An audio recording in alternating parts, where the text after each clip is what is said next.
Le 22 juin 1997, un étonnant procès a lieu. Le principal témoin d'une affaire de meurtre n'est autre que le fantôme de la victime. Je vous propose aujourd'hui de découvrir l'histoire d'un fantôme qui, par son témoignage, a permis d'arrêter un infâme tueur.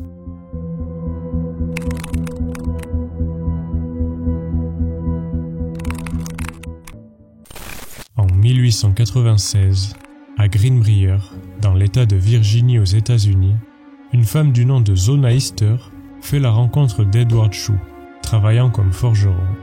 C'est le coup de foudre immédiat. Ils se mettent très vite ensemble et décident de se marier. De l'extérieur, tout semble parfait pour nos deux amoureux, à part un petit détail. Mary Jane Easter, la mère de Zona, n'apprécie pas du tout le nouveau mari de sa fille. Ils vivront quand même ensemble les 3 mois qui ont suivi leur mariage, précisément jusqu'au 23 janvier 1897.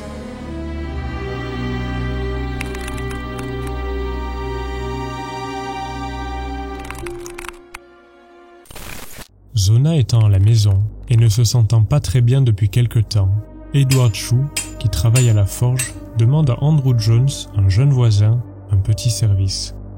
Passer voir Zona et lui demander si elle n'aurait pas besoin qu'Edward lui ramène quelque chose en rentrant. Bien sûr, le jeune garçon, content d'avoir une mission, l'accepte. Il se rend donc chez Edward Shue. Il ouvre la porte et découvre le corps sans vie de Zona par terre au pied de l'escalier. Horrifié, il court à la forge prévenir Edward, puis va raconter sa macabre découverte au docteur du village, un certain George W. Knapp. Le docteur arrive sur les lieux 1 heure après. Il découvre le pauvre Edward complètement inconsolable sur le lit de la chambre à l'étage de la maison, serrant dans ses bras le corps sans vie de sa femme. Le corps de Zona est habillé d'une longue robe à col montant et autour du cou, son écharpe préférée. Quand le docteur s'approche pour examiner le corps, Edward serre de plus belle la dépouille de sa femme en sanglots et devient presque hystérique. Le docteur Knapp est face à un homme qui vient de perdre l'amour de sa vie. Il n'insiste pas plus et laisse son intimité à ce pauvre homme. N'ayant rien remarqué d'anormal sur le peu qu'il a pu voir, il en conclut dans son rapport « mort de faiblesse éternelle ». C'est le nom que l'on donnait à l'époque pour une crise cardiaque. Les funérailles ont lieu le lendemain même. Jusqu'à l'enterrement, Edward ne quitte pas une seconde sa femme. Il est complètement dévasté par sa mort. Encore sous le choc et sûrement dans le déni, il place des coussins et des serviettes autour de la tête de Zona pour qu'elle soit le plus confortable possible. Elle a aussi toujours son écharpe préférée autour du cou. Il est inconsolable et pleure toutes les larmes de son corps.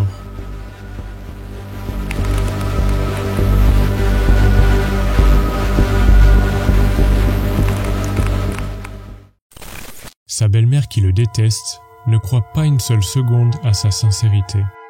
Elle est persuadée que sa fille n'est pas morte accidentellement ou d'une crise cardiaque, mais que c'est lui qui l'a tuée.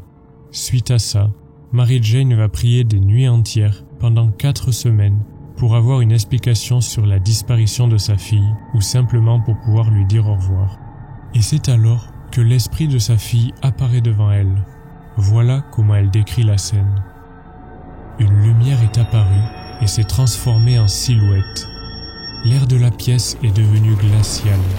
L'esprit de Zona raconte alors à sa mère que son mari était violent et cruel avec elle depuis leur mariage. Et surtout que celui-ci lui a brisé le cou suite à un excès de rage. Parce que tenez-vous bien, il n'y avait pas de viande pour le dîner. Et elle explique que les 2 premières vertèbres lui ont été brisées. Suite à ce témoignage, le fantôme a fait un tour complet avec sa tête, comme pour prouver à sa mère la véracité de ses paroles. Mary Jane le savait, mais maintenant elle en a la preuve. Edward a tué sa fille. Enfin, la preuve, elle a le témoignage d'un fantôme.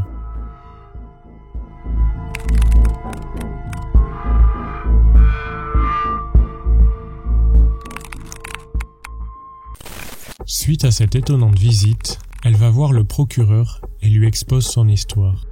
Marie a réussi à lui semer le doute. Il va donc interroger le docteur Knapp, qui lui explique qu'il n'a pas pu s'approcher du corps pour ne pas déranger le mari dans son deuil. Bien sûr, une enquête est ouverte et le corps est exhumé. N'ayant passé qu'un mois sous terre, il est encore assez conservé. L'autopsie révèle des marques de doigts autour du cou de la victime. Et incroyable, son cou est brisé au niveau des 2 premières vertèbres, exactement comme l'a expliqué Jane au procureur. Edward est immédiatement inculpé pour meurtre. On découvre en plus qu'avant d'arriver à Greenbrier, il a abandonné sa première femme et son enfant, il a été en prison 2 ans pour vol de cheval, et sa seconde femme est morte dans des circonstances très mystérieuses. Son procès a lieu le 22 juin 1897.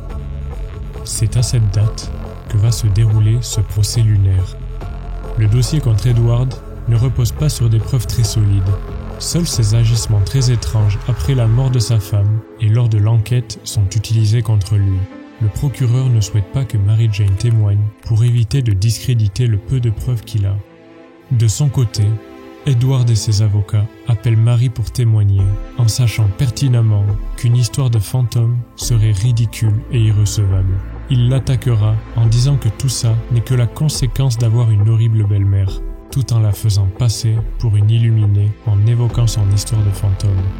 Mais lorsque Mary Jane Lister prend la parole, elle est tellement forte et imperturbable que son histoire d'esprit convainc tout le jury. Et verdict, c'est la prison à perpétuité qui attend Edward Shue. Mécontents de la sentence, une trentaine d'habitants vont acheter des cordes pour réclamer justice en tentant de lyncher et pendre le tueur. Mais ils sont vite dispersés et Edward est incarcéré dans une prison en Virginie et il mourra 3 ans plus tard. Je vais finir cette histoire en vous lisant le panneau qui a été installé dans l'entrée du cimetière où repose Zona. Zona Easter Shue est enterrée dans un cimetière à proximité. Sa mort, en 1897, a été présumée naturelle jusqu'à ce que son esprit apparaisse à sa mère pour décrire la façon dont elle avait été assassinée par son mari Edward. L'autopsie sur le corps exhumé confirmera le conte de l'apparition. Edward, reconnu coupable d'assassinat, fut condamné à la prison d'État. Ce cas est le seul connu où le témoignage d'un fantôme a aidé à faire condamner un meurtrier. Voilà pour l'histoire du témoin fantôme. La seule fois où le témoignage d'un fantôme a permis d'arrêter un tueur, peut-être même un tueur en série. J'espère que cette vidéo vous a plu. N'hésitez pas à vous abonner si vous aimez ce genre d'histoire. Quant à moi, je vous dis à très bientôt pour une prochaine histoire.